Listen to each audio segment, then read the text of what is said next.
大家好，欢迎来到听书学史。今天我要向大家介绍的是齐古伯征先生的著作《Omega-3的真相：鱼油与慢性病的全貌》。人们普遍认为，从青鱼中提取的 DHA 和 EPA， 以及从苏子中提取的 α 亚麻酸等 Omega-3脂肪酸，对于抑制过敏和预防血栓形成是非常有效的。这已经成为了健康的常识。在本频道介绍的其他书籍里面，也一直在推荐摄入 Omega-3脂肪酸。我自己也积极的摄入含有 Omega-3脂肪酸的鱼油。今天我要介绍这本书，将对我们目前的这种常识提出了质疑，警告我们多不饱和脂肪酸 PUFA， 包括 Omega-3脂肪酸，可能会给我们的身体带来严重的负面影响。这确实是一个颠覆现代健康常识的内容。我认为应该和大家一起进行分享一下，请大家不要盲目接受 Omega-3脂肪酸对健康绝对有益这一信息，也要接受反对的意见，然后再来认真思考一下，自己是否真的需要摄入 Omega-3脂肪酸。今天视频的内容包括以下3个部分：第一， Omega-3脂肪酸促进癌症的产生；第二， DHA 补充剂有毒的原因；第三阶段 Omega-3脂肪酸是最佳的减肥法。早在1960年代石油制品占据市场之前，以鱼油为代表的 Omega-3脂肪酸只是被用作涂料等材料。这是因为 Omega-3脂肪酸是最容易氧化的油之一，容易与空气反应并迅速固化。这样一氧化的油进入人体会发生什么呢？ Omega-3脂肪酸进入体内后会迅速氧化，形成过氧化脂质，可能导致各种慢性疾病。如果您像我一样经常摄入 Omega-3脂肪酸，请务必看到最后，您会明白您平时摄入的东西有多么危险。现在让我们开始吧。首先，让我从第一部分 Omega-3脂肪酸促进癌症的产生开始解释。多不饱和脂肪酸被称为 PUFA， 分为 Omega-6 脂肪酸和 Omega-3 脂肪酸两种。Omega-6 脂肪酸的代表是植物油，这是从大豆、玉米等植物中人工化学提取的油，现在几乎所有加工食品中都添加了。无论大豆或玉米是否经过基因改造， Omega-6 脂肪酸都被认为是易导致毒性的物质。与此相反， Omega-3 脂肪酸的代表，就如大家所熟知的，是鱼油和亚麻籽油。正如前文所述，目前 Omega-3 脂肪酸备受关注，被视为健康食品，市场上也因此充斥着各种补充剂。这些 PUFA 有一个特性，即它们迅速与氧气结合形成过氧化物。一旦这些 PUFA 进入人体，它们可能产生毒性物质。换句话说，不仅 Omega-6 脂肪酸被普遍认为具有毒性， Omega-3 脂肪酸在进入人体后也可能产生毒性。尽管如此，医学界却将这两种 PUFA 都定义为必需脂肪酸。然而，时间来到了20世纪，随着这些 PUFA 在餐桌上的普及，诸如癌症、心血管疾病、中风、糖尿病、过敏性疾病、自身免疫疾病、阿尔茨海默病等慢性疾病急剧增加。医学界也逐渐承认了这些慢性疾病与 PUFA 的过度摄入有关。近年来，医学界逐渐认识到，摄入过多的 Omega-6 脂肪酸可能是这些慢性疾病的原因。但至今 Omega-3 脂肪酸的摄入仍然被推荐。Omega-3 脂肪酸和 Omega-6 脂肪酸一样，都是易氧化的脂肪酸，甚至比 Omega-6 脂肪酸更容易氧化。据说 Omega-3 脂肪酸在现代医学和营养学中备受青睐的原因是它可以中和 Omega-6 脂肪酸的特性。确实，据说 Omega-3 脂肪酸可以通过占据细胞受体来使 Omega-6 脂肪酸难以结合到细胞上，从而使 Omega-3 脂肪酸的作用超过 Omega-6 脂肪酸。如果将 Omega-6 脂肪酸视为毒药，那么通过这种作用， Omega-3 脂肪酸就可以解毒 Omega-6 脂肪酸，这是可以理解的。但正如前文所述， Omega-3 脂肪酸本身也是一种更易氧化的脂肪酸，因此毒物之间的相互作用对人体是无益的。此外， Omega-6 脂肪酸的问题在于它的代谢产物花生四烯酸，据说花生四烯酸通过酶反应产生炎症物质，而 Omega-3 脂肪酸则诱导产生抗炎物质。从炎症的角度来看， Omega-3 脂肪酸确实可以中和 Omega-6 脂肪酸的毒性，但这只适用于有限的病理状态。在健康的人体内，如果没有炎症的情况下，糖会被转化为棕榈酸之类的饱和脂肪酸，棕榈酸会被转化成 Omega-9 脂肪酸。在健康情况下， Omega-9 脂肪酸可以抵消 Omega-6 脂肪酸引起的炎症反应。即使不摄入危险的 Omega-3 脂肪酸，我们的身体也能够维持炎症与抗炎症之间的平衡。研究还发现，摄入 Omega-3 脂肪酸，如 DHA 等，会给细胞带来压力，导致已经存在于细胞内的 Omega-6 脂肪酸被释放到细胞外，令血液中的 Omega-6 脂肪酸增加。这表明，简单的将 Omega-3 脂肪酸视为解毒剂的观念与现实相去甚远。那么，为什么 Omega-3 脂肪酸仍然被认为有益健康呢？根据2017年的流行病学数据，一些研究表明 Omega-3 脂肪酸对大肠炎和大肠癌有益，但也有研究结果显示 Omega-3 脂肪酸可能会加重这些疾病。因此，关于 Omega-3 脂肪酸，一直以来就存在着许多相互矛盾的研究。科学通过相互矛盾的研究和辩论得以发展。作者指出，不同的研究结果本身并不是坏事，问题在于涉及到 Omega-3 脂肪酸时，负面数据往往没有被公开披露。这是一个令人惊讶的事实。全球鱼油产业的影响力与种子油产业相当，对政府和研究机构也具有巨大影响力。由于利益关系，个别数据存在着很大的变化，因此要客观评估 Omega-3 脂肪酸的效果，需要综合考虑这些流行病学数据。实际上，根据这些流行病学数据的综合分析，发现 Omega-3 补充剂对总死亡率、心脏病死亡、心梗死亡、中风等风险并没有降低作用。此外，2018年的一项大规模临床研究报告指出，对超过25万名受试者的研究结果显示， Omega-3 补充剂无法预防心血管疾病和癌症。更令人担忧的是，该研究发现 Omega-3 补充剂甚至可能增加女性患癌的风险。因此，要正确评估 Omega-3 补充剂，需要客观审视大量的基础数据并进行综合分析，不要被开发补充剂的公司或巨大的鱼油产业投入的大量资金所迷惑。接下来是第二部分 ，DHA 补充剂有毒的原因。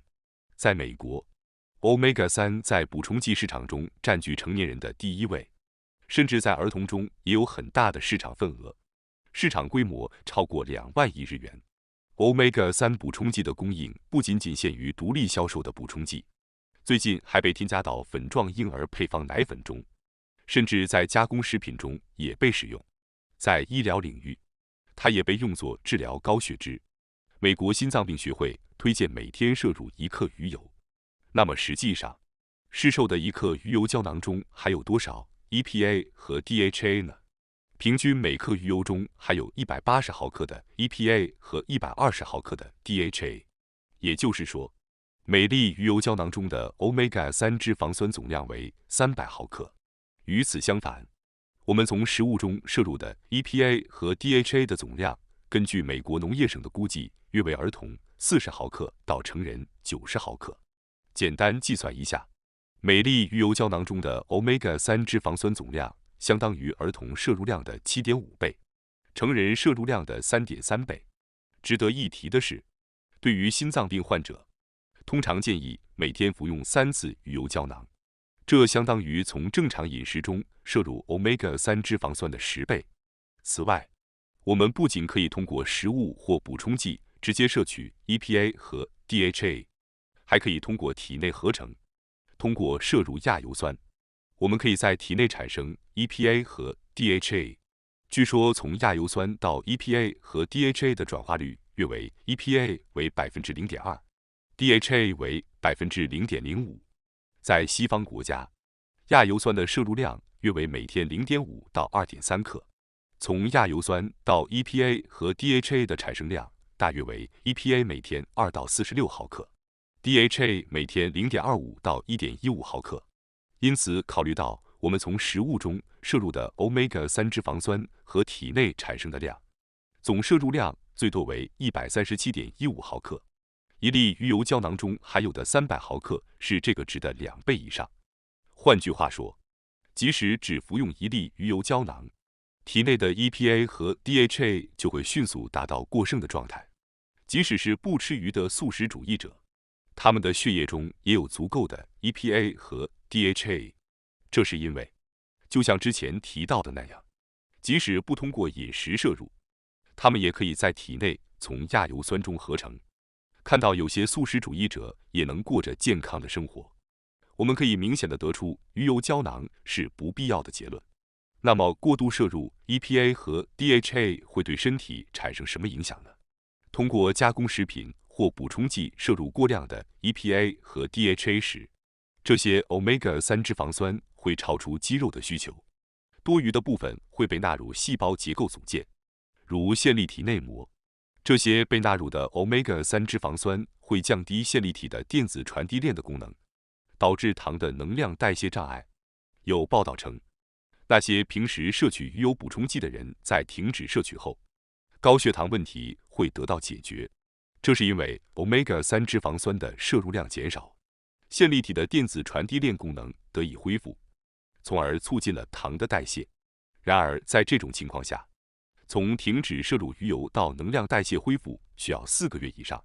即使糖代谢恢复，其他不良影响，如线粒体障碍，仍然持续存在。鱼油对我们的身体产生不良影响的原因，正如第1章所述，是因为 Omega-3 脂肪酸很容易被氧化。即使最初摄取的 Omega-3 脂肪酸没有氧化，一旦进入体内就会迅速氧化。市场上大部分的 Omega-3 脂肪酸补充剂已经氧化了。换句话说，鱼油补充剂含有过氧化脂质醛类化合物。醛类化合物作为酒精代谢产生的毒素而有名。人在饮酒后，酒精会在肝脏里代谢成醛类，但有些无法完全分解，积聚在血液中，导致宿醉等不适症状，就像酒后口气难闻一样。含有鱼油的胶囊也会散发出难闻的气味，尽管包装在胶囊中不易被人察觉，但如果手头有鱼油补充剂，不妨打开一颗胶囊，你会立刻闻到刺鼻的气味。那么，为什么市售的 Omega-3 补充剂已经被氧化了呢？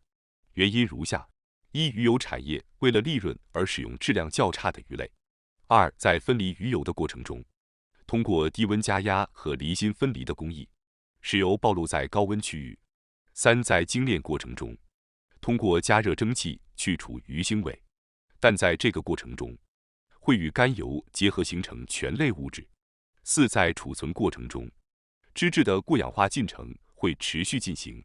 综上所述， Omega-3 补充剂已经被氧化是显而易见的。此外，市售的 Omega-3 补充剂中还含有游离脂肪酸。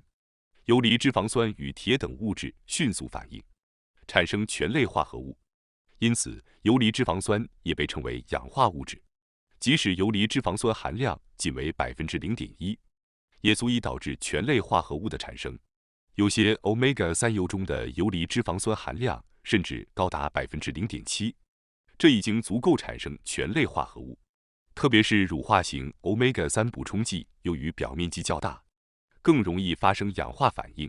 现在我们已经了解到 DHA 等 Omega-3 补充剂的毒性有多大了吧？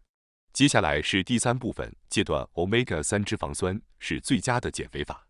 通过减少摄入 Omega-3 脂肪酸可以带来许多好处，其中一个是能够减肥，提高基础代谢率。婴儿基础代谢率高的原因之一是 PUFA 积累较少。然而，随着年龄的增长， PUFA 的积累量会增加，导致基础代谢率下降，容易发胖。提高基础代谢率的关键是甲状腺激素。如果限制摄入 PUFA 的话，则甲状腺激素开始发挥作用。PUFA 也是一种应激激素，又被称为肥胖激素。它可以增加皮质醇和雌激素的产生。皮质醇主要产生于内脏脂肪，雌激素主要产生于皮下脂肪。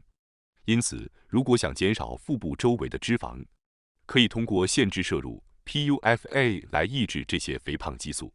然而，正如第2章所述，即使不摄取补充剂， PUFA 也会通过日常饮食或体内从亚油酸合成而来，自然地积累起来。对于这种自然的 PUFA， 重要的不是减少其本身，而是抑制其氧化并减少其毒性。作为抑制 PUFA 脂质过氧化的物质，植物中含有的一些植物化合物被称为抗氧化剂，比如茶多酚、贝塔胡萝卜素和咖啡酸。摄入富含这些物质的水果和蔬菜是个不错的选择。不过要注意的是，这些物质如果摄入过量，也可能具有毒性，因此用它们作为补充剂摄入是非常危险的。实际上，咖啡酸等物质已经被证实具有致癌性，所以最好还是从天然食物中获取这些物质，以避免可能的健康风险。同样，正如第2章所述， PUFA 在乳化状态下更容易氧化。乳化是指 PUFA 作为油与水混合的状态。对于这种乳化状态的 PUFA， 摄取维生素 E 是有效的。维生素 E 可以减轻脂质的过氧化作用，可以通过摄入动物性食品或者高质量的补充剂来补充。此外，内脂肪分解的抑制剂奥利司他也受到了抗肥胖药物的关注，这是通过阻断将脂肪加水解的脂肪酶，预防 PUFA 被释放为游离脂肪酸。另一方面，需要注意铁的摄入，因为铁会增加消化道中 PUFA 的过氧化脂质反应，生成大量的醛类物质，非常危险。由 PUFA 氧化产生的各种醛类物质会与蛋白质、DNA 等其他分子结合，并对其产生不良影响。但也发现了可以防止这种情况发生的物质，其中之一就是基肽。基肽是欧美顶级运动员广受欢迎的补充剂。基肽本质上是贝塔丙氨酸和组氨酸的结合物，但由于组氨酸是过敏原组胺的原料，因此作者建议单独摄取贝塔丙氨酸。维生素 B1 和维生素 B6 也可以阻断脂质过氧化。除了摄取解毒 PUFA 所需的营养素外，呼吸法在抑制 PUFA 的危害方面也很重要。在 PUFA 的能量代谢中，活性氧和氮会大量产生，它们是脂质过氧化反应的来源。但实际上，我们的身体内始终存在着一种强大的盟友，它可以去除这些物质，那就是二氧化碳。二氧化碳可以阻止由活性氮形成的氧化物质过氧亚硝酸。过氧亚硝酸与醛类物质一样，会不可逆地与线粒体的电子传递链中的重氧酶结合，并导致线粒体窒息。二氧化碳还可以阻止过氧化氢对体内重要的抗氧化酶超氧化物歧化酶的损害，还会与游离铁结合成为转铁蛋白，然后运输到血液中。正如前面所述，游离铁会增加消化道中 PUFA 的过氧化脂质反应，并产生醛类物质，因此保持游离铁不释放也是二氧化碳的作用之一。由此可见，二氧化碳对于 PUFA 的解毒非常重要。为了在体内大量产生这种重要的二氧化碳，缓慢呼吸是至关重要的。像太极拳那样的呼吸法是理想的选择。过度呼吸会降低二氧化碳，从脂质过氧化反应的角度来看也是不可取的。正如之前所述，摄取高 PUFA 加工食品或 Omega-3 补充剂的情况下，细胞和线粒体的成分将逐渐富集 PUFA。一旦 PUFA 被组装到细胞的成分中，细胞就会变得亲水性，不再接受油脂性质。然而，甲状腺激素等保护激素都是从胆固醇中产生的脂溶性激素，具有油脂性质。保护激素在向细胞传递外界环境变化的信息方面起着重要作用。被 PUFA 侵蚀的细胞会排斥这种油性激素，无法将外界信号传递到细胞内部，因此 PUFA 会关闭生物体的整个系统。这一作用可以简单地描述为冬眠状态。事实上，冬眠的动物会摄取大量 PUFA 来度过冬季。通过这种方式，它们停止了所有的生命活动，以节省能量，然而，我们人类并非冬眠动物，每天都在活动并保持着生命活动。关闭身体的整个系统将导致我们在不断活动的体内出现冬眠状态。这种不自然的状态可能对身体产生不良影响。对于我们现代人来说，避免摄入 PUFA 是非常重要的健康习惯。Omega-3补充剂对身体有害的内容可能令人难以置信，但为了验证其真实性，我在读完本书后立即停止了 Omega-3补充剂一段时间。但迄今为止，我的身体状况没有什么特别的变化，既没有发生好的现象，也没有坏的现象。如果非要说有好的地方的话，那就是省下了购买昂贵的 Omega-3补充剂的钱。但是我开始意识到要缓慢的呼吸，这让我感到精神上更加稳定和清爽。也许这就是 Omega-3戒断的效果吧，但真相现在还不得而知。关于某种物质对身体的好坏信息，我认为每个人的体质都是不同的。当遇到与常识不同的信息时，重要的是不要轻信，也不要一概而论，认为它是谬论。对于这样的观点，我们可以先保留意见，也可以通过自己的身体来亲自尝试其效果，这才是最重要的。希望我今天分享的内容能够帮助到大家。感谢大家收看今天的节目。